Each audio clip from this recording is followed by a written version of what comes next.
নবীজি সাল্লাল্লাহু আলাইহি ওয়াসাল্লাম যা করেছেন 23 বছরে করেছেন। 23 বছরের কাছে দেখো এখন আমরা পুরো দুনিয়া জুড়ে ওয়াইড স্প্রেড। মিস্টার মিজানুর তোমাকে একটা খুব সোজা কোশ্চেন করা হবে। ভাই হচ্ছে weather life should be large or long. যে যারা ভালো কাজ করেন আল্লাহ তাদের হায়াত বাড়িয়ে দেন। শুনেছো?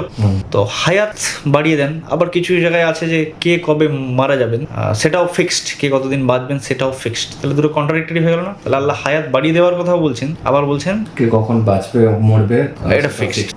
তার আগে বুঝিয়ে দিই তোমাকে যে লম্বা কি জিনিস আর বড় কি জিনিস। হ্যাঁ, তুমি নিজে নিজে আনসার দেবে। এই ধরো এটা একটা ফিতা, নর্মাল এমনি একটা থ্রেড, ধরো এটা ধরো, দেখেছো এটা লম্বা, অনেক লম্বা, অনেক লম্বা, অনেক লম্বা, এই যে চলে যাচ্ছে আরো ছোট, দিস ইজ কল্ড লম্বা। ওকে, এবারে বড় বড় মানে এটাকে যদি তুমি ধরো ছোট একটা জায়গায় এঁটে, তাই বহুত লং। এবার ধরো এটা দেখো লার্জ, সারফেসটা কি লার্জ, এটাকে বলে বড়, এটাকে বলে বড়। এত লম্বা নয় কিন্তু, এই সূত্রে যত দূর যেতে পারবে, মানে ধরো কেউ 90 ইয়ার্স বাঁচে, খুব লম্বা। আবার কেউ, নবীজি কত বছর বেঁচে ছিলেন আন্দাজ করে বলো? 63।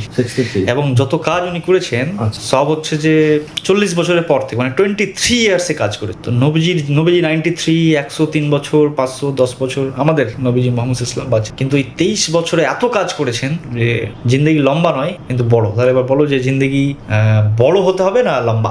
ছোট এখানে অপশনে নেই, লম্বা না বড়? বড়। ঠিক আছে, তো লার্জ এন্ড লং। লং বেশি দিন বাঁচবে, লং বেশি দিন বাঁচবে, বাট একটা লম্বা বললেন আর একটা বললেন বড়। বড় মানে এত কাজ করবে তুমি খুব কম দিনে। যে নবীজি সাল্লাল্লাহু আলাইহি ওয়াসাল্লাম যা করেছেন 23 বছরে করেছেন। 23 বছরের কাছে দেখো এখন আমরা পুরো দুনিয়া জুড়ে ওয়াইড স্প্রেড, বা অনেক বড় বড় মনীষী আছেন তারাও খুব কম দিনে করেছেন, তাদের জিন্দেগি অত লম্বা ছিল না। তুমি কি চাও, তোমার লাইফ লম্বা হোক না বড় হোক?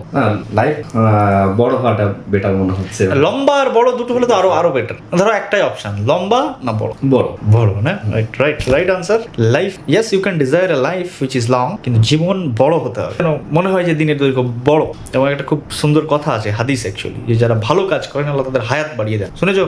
তো হায়াত বাড়িয়ে দেন, আবার কিছু জায়গায় আছে যে কে কবে মারা যাবেন সেটাও ফিক্সড, কে কতদিন বাঁচবেন সেটাও ফিক্সড। তাহলে দুটো কন্ট্রাডিক্টরি হয়ে গেল না? তাহলে আল্লাহ হায়াত বাড়িয়ে দেওয়ার কথাও বলছেন, আবার বলছেন কে কখন বাঁচবে মরবে এটা ফিক্সড করা। তাহলে এটা সলভ করার একটাই প্রসেস। হায়াত বাড়ানো মানে নিশ্চয়ই আল্লাহ ভালো বোঝেন এর মানে কি, নবীজি বলেছেন এর মানে কি, আল্লাহ ভালো বোঝেন। এটা আমার ব্যক্তিগত মতামত যে হায়াত বাড়ানো মানে হলো ওই কম দিনে তোমাকে এত কাজ করার অ্যাবিলিটি দেবে, এত কাজ করার সুযোগ দেবে যে ধরো 50 ইয়ার্স বাঁচছো, তোমাকে 100 বছরের বাঁচলে মানুষ যা কাজ করতে পারে তার অ্যাবিলিটি দেওয়া হবে। হ্যাঁ, এবং এই দুনিয়াতে আমরা এসে কিন্তু কাজ করতে, এটা মনে রাখবো। রেস্ট বলে কোনো জিনিস, ছুটি বলে কোনো জিনিস কিন্তু আমাদের থিওরিতে অতটা নেই। এখানে আমরা কাজ করতে এসেছি for the humanity, for making the world peaceful. ভালো ভালো কাজ হয়েছো Mizanur Saheb, very good, you answered correctly. Okay, thank you.